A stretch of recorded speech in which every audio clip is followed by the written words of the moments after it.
Hello बच्चों, आज हम आपको आपका भक्ति काल पढ़ाएंगे। हिंदी काव्य साहित्य के इतिहास का दूसरा काल भक्ति काल। इसको हिंदी साहित्य का स्वर्ण युग भी कहते हैं। इस युग में जितनी अच्छी रचनाएं, जितने अच्छे कवि हुए उतने किसी युग में नहीं हुए, तो इसलिए इस युग को हिंदी साहित्य का स्वर्ण युग भी कहते हैं। भक्ति काल हिंदी काव्य साहित्य के इतिहास का द्वितीय चरण है। इसे पूर्व मध्यकाल भी कहते हैं, बीच में आता है लेकिन पहले आता है, इसलिए पूर्व मध्यकाल भी कहते हैं। इस काल के काव्यों में भक्ति की प्रधानता थी, इसी कारण इस काल को भक्ति काल की संज्ञा दी गई है। साहित्य के विकास की दृष्टि से ये काल मध्य में आता है, इसीलिए पूर्व मध्यकाल भी कहते हैं। मध्य में भी पहले मध्य में, बाद में रीति काल आता है, इसलिए उसको उत्तर मध्यकाल कहते हैं, तो इसको पूर्व मध्यकाल भी कहते हैं। बच्चों, इसकी कई काव्य धाराएं हैं, मैंने आपको एक वीडियो और भेजी थी, अब देख लीजिएगा। निर्गुण भक्ति धारा, सगुण भक्ति धारा। एक निर्गुण भक्ति धारा, एक सगुण। निर्गुण जिन्होंने निराकार ब्रह्म की उपासना की, वो ब्रह्म जिसका कोई आकार नहीं है, जिसका रूप नहीं है, रंग नहीं है, क्या खाता है, क्या पहनता है, कहाँ रहता है, क्या पूजा पद्धति है, हम उसको नहीं जानते हैं, वो निराकार ब्रह्म है। सगुण साकार ब्रह्म, गुण से युक्त, जिसका रूप है, रंग है, आकार है, पूजा पद्धति है, तो उसको हम कहते हैं साकार ब्रह्म। यानी भक्ति दो प्रकार से की लोगों ने। भक्ति काल में भक्ति दो प्रकार से हुई। एक निराकार ईश्वर की एक लोगों ने उपासना की, कुछ लोगों ने साकार ब्रह्म की उपासना की। निर्गुण भक्ति शाखा को दो भागों में बांटा गया है, एक ज्ञानाश्रयी शाखा, एक प्रेमाश्रयी शाखा। बच्चों, ज्ञानाश्रयी शाखा जिसमें ज्ञान और भक्ति के द्वारा ईश्वर की प्राप्ति संभव बताई गई, और प्रेमाश्रयी जिसमें प्रेम और भक्ति के द्वारा ईश्वर की प्राप्ति संभव बताई गई।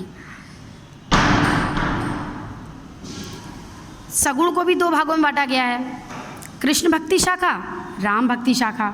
जिसमें कृष्ण की उपासना की गई वो कृष्ण भक्ति शाखा है, जिसमें राम भक्ति की उपासना की गई वो राम भक्ति शाखा है। ठीक है बच्चों, ये समझ में आ गया ना। देखिए, ज्ञान मार्गी शाखा या निर्गुण काव्य के जो कवि थे उनका मानना था कि ज्ञान से ही ईश्वर की प्राप्ति संभव है, तो उन्होंने ज्ञान को महत्व दिया। प्रेमाश्रयी शाखा ने प्रेम के द्वारा।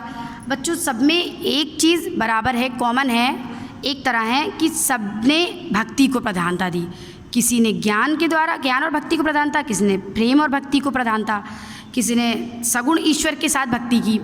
ठीक है, तो सबसे पहले आपका ज्ञानाश्रयी शाखा। देखिए, इसकी कई विशेषताएं हैं। पहले तो इसमें निर्गुण ब्रह्म की उपासना पर बल दिया गया, गुरु की महत्ता दी गई, गुरु की महत्ता दी गई, गुरु की महत्ता दी गई, रहस्यवाद की प्रधानता थी, अंधविश्वासों का विरोध किया गया, बाह्य आडंबरों का विरोध किया गया, रहस्यवाद की प्रधानता थी, जाति पाति की मान्यता का खंडन किया गया, मूर्ति पूजा का विरोध किया गया, एक ईश्वर की उपासना पर बल दिया गया। ये भावपक्षी विशेषताएं थी।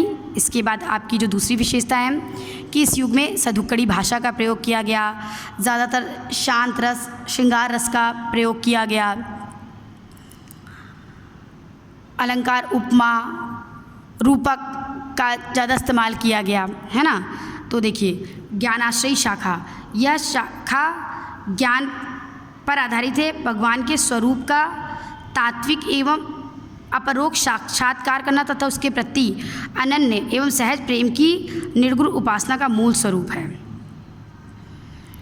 यहाँ पर यह बताया गया कि